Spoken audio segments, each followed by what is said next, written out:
नमस्कार मैत्रिणींनो, मी अलका घोडके माझ्या किचनमध्ये तुमचं अगदी मनापासून स्वागत करते. तर आज आपण बनवणार आहोत वरणफळं. वरणफळं बनवण्यासाठी मी काय काय साहित्य घेतले ते तुम्हाला पहिले दाखवून घेते. वरणफळं बनवण्यासाठी आपण इथे घेतली आहे 1 वाटी डाळ शिजवून घेतलेली आहे मी ही. आणि डाळीला फोडणी देण्यासाठी मोहरी, कढीपत्ता, जिरे आणि लसणाच्या 4-5 पाकळ्या आहेत. चवीनुसार मीठ आणि तेल. आणि उंडा मळण्यासाठी आपल्याला 1 वाटी गव्हाचं पीठ लागेल आणि त्यासाठी पाणी. सर्वप्रथम उंडा मळून घेऊया.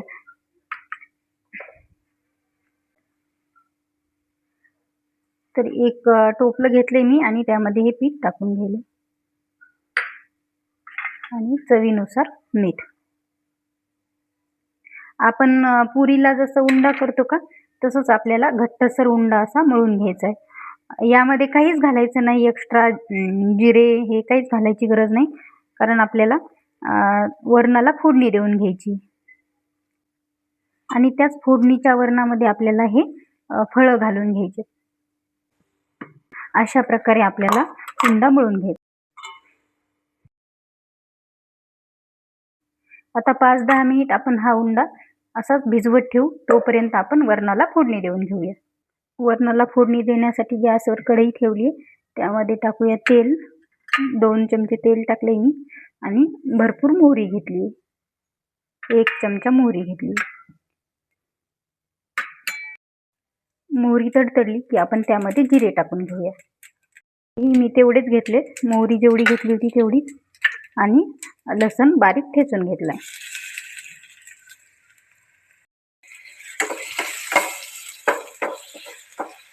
लसूण तळला की यामध्ये घालून घेऊया कढीपत्ता.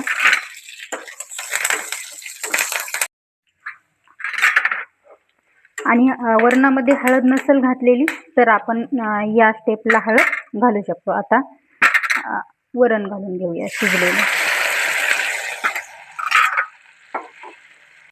आणि यामध्ये भरपूर पाणी घालून आपल्याला पातळ करून घ्यायचे. आता वरणामध्येही आपल्याला मीठ घालून घ्यायचं. आपण उंडा मळताना त्यामध्येही मीठ घातलं होतं, त्यामुळे यामध्ये थोडंसं मीठ घालायचं, कमी घालायचं. आता उंडाही आपला छान भिजलेला आहे. आपण याचे फळं करून घेऊ.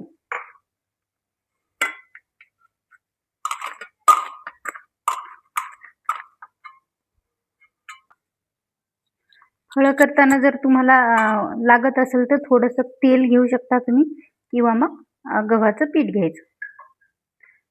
असेच आपल्याला ज्वारीच्या पिठाचे पण फळं करता येतात. आणि हे बघा, अशा प्रकारे मी ही फळं करून घेत आहे. हे बघा, असे आपल्याला सर्व असेच फळं करून घ्यायचे. इथं मी 4 पोळ्याचं घेतला होता पीठ. हे आहे ना, हे दोन्ही अंगठ्यानं असं मध्ये दाबायचं आणि हे अशा प्रकारे करून घ्यायचं. पीठ जसं लागेल तसं तुम्ही घेऊ शकता.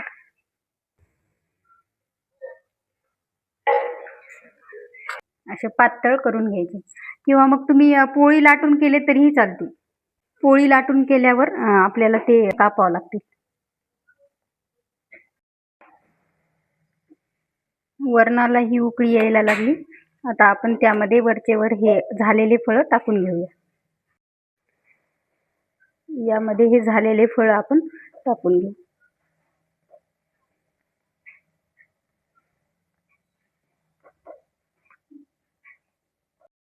आणि याला झाकून घ्यायचं. सगळे फळं करून झालेत. आता आपण ह्या वरणामध्ये टाकून घेऊ सगळे.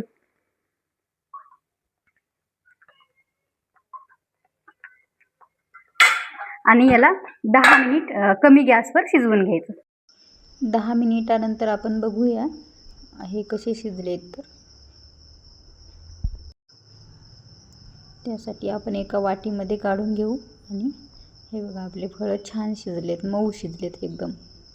आणि गॅस बंद करूया आणि एका प्लेटमध्ये सर्व करूया. खूप छान रेसिपी आहे. एकदा नक्की करून बघा आणि कशी वाटली रेसिपी कमेंटमध्ये नक्की सांगा. व्हिडिओ आवडला असेल तर व्हिडिओला लाईक करा, चॅनलला सबस्क्राईब करा आणि बेल आयकॉनला क्लिक करा. भेटूया अशाच नवीन व्हिडिओमध्ये. तोपर्यंत खात राहा, मस्त राहा.